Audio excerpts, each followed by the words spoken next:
एक बार एक शिष्य ने विनम्रता पूर्वक अपने गुरुजी से पूछा, गुरुजी, कुछ लोग कहते हैं कि जीवन एक संघर्ष है, कुछ अन्य कहते हैं कि जीवन एक खेल है और कुछ जीवन को एक उत्सव की संज्ञा देते हैं।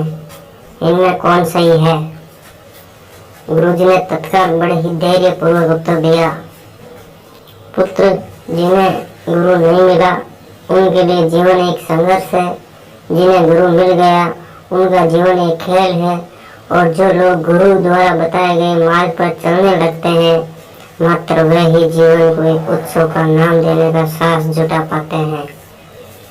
ये उत्तर सुनने के बाद भी शिष्य पूरी तरह से संतुष्ट नहीं था।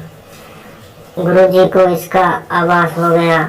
वे कहने लगे, लो, तुम्हें इसी संदर्भ में एक कहानी सुनाता हूँ। ध्यान से सुनोगे तो स्वयं ही अपने प्रश्न का उत्तर पा सकोगे। उन्होंने जो कहानी सुनाई वह इस प्रकार थी। एक बार की बात है कि किसी गुरुकुल में 3 शिष्यों ने अपना अध्ययन संपूर्ण करने पर अपने गुरुजी से यह बात बताने के लिए विनती की कि उन्हें गुरु दक्षिणा में उनसे क्या चाहिए। गुरुजी पहले तो मन मन मुस्कुराए और फिर बड़े समय पूर्वक कहने लगे, मुझे तुमसे गुरु दक्षिणा में एक थैला भर के सूखी पत्तियां चाहिए, ला सकोगे? वह उत्साह पूर्वक एक ही स्वर में बोले, जी गुरुजी, जैसी आपकी आज्ञा। अब वह तीनों शिष्य चलते चलते एक समीपस्थ जंगल में पहुंच चुके थे, लेकिन ये देखकर कि वहां पर तो सूखी पत्तियां केवल एक मुट्ठी भर ही थी, उन्हें आश्चर्य का ठिकाना नहीं रहा। वे सोच में पड़ गए कि आखिर जंगल में कौन सूखी पत्तियां उठा कर ले गया होगा। इतने में ही उन्हें दूर से आता हुआ कोई किसान दिखाई दिया। वह उसको पास पहुंचकर उससे विनम्रता पूर्वक याचना करने लगे कि वे उन्हें केवल एक थैला भर सूखी पत्तियां दे दे।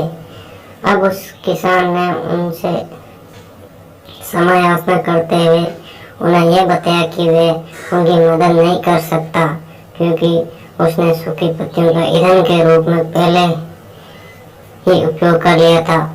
अब वे तीनों पास में ही बसे एक गांव की ओर इस आशा से बढ़ने लगे कि हो सकता है वह उस गांव में उनकी कोई सहायता कर सके।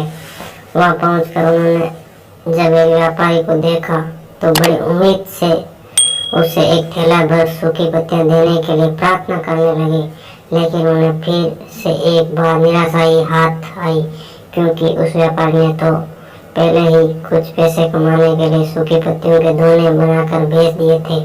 लेकिन उस व्यापारी ने उदारता दिखाते हुए उन्हें एक बुढ़ी माँ का पता बताया जो सूखी पत्तियां एकत्रित किया करती थी, पर भाग्य ने यहाँ पर भी उनका साथ नहीं दिया, क्योंकि वह बुढ़ी माँ तो उन पत्तियों को अलग अलग करके कई प्रकार की औषधियाँ बनाया करती थी। अब निराश होकर वे तीनों खाली हाथ ही गुरुकुल की ओर लौट गए। गुरुजी ने उन्हें देखते ही स्नेह पूर्वक पूछा, पुत्रों, ले आए गुरु दक्षिणा? तीनों ने सर झुका लिया। गुरुजी द्वारा दोबारा पूछे जाने पर उनमें से एक शिष्य कहने लगा, गुरुदेव, हम आपकी इच्छा पूरी नहीं कर पाए। हमने सोचा था कि सूखी पत्तियां तो जंगल में सर्वत्र बिखरी ही रहती होगी, लेकिन बड़ी ही आश्चर्य की बात है कि लोग उनका भी इतनी तरह से उपयोग करते हैं। गुरुजी फिर पहले की तरह मुस्कुराते हुए प्रेम से बोले, निराश क्यों होते हो? प्रसन्न हो जाओ। और यही ज्ञान की सूखी पत्तियां भी व्यर्थ नहीं हुआ करती, बल्कि उनके भी अनेक उपयोग हुआ करते हैं। मुझे गुरु दक्षिणा के रूप में दे दो। वह शिष्य जो गुरुजी की कहानी एकाग्रचित होकर सुन रहा था, अचानक बड़े उत्साह से बोला, गुरुजी, अब मुझे अच्छी तरह से ज्ञात हो गया है कि आप क्या कहना चाहते हैं। आपका संकेत वस्तुतः इसी ओर है, लेकिन जब सर्वत्र सुलभ सूखी पत्तियां भी निरर्थक या बेकार होती है, तो फिर हम कैसे किसी भी वस्तु या व्यक्ति को छोटा या महत्वहीन मानकर उसका तिरस्कार कर सकते हैं। चींटी से लेकर हाथी तक और सुई से लेकर तलवार तक सभी का अपना अपना महत्व होता है। गुरुजी भी तुरंत ही बोले, हाँ पुत्र, मेरे कहने का भी यही तात्पर्य है कि हम जब भी किसी से मिले तो उसे ये तो योग्य मान देने का भरसक प्रयास करें ताकि आपस में स्नेह, सद्भावना, सहानुभूति और सहिष्णुता का विस्तार होता रहे। हमारा जीवन संघर्ष के बजाय उत्सव बन सके।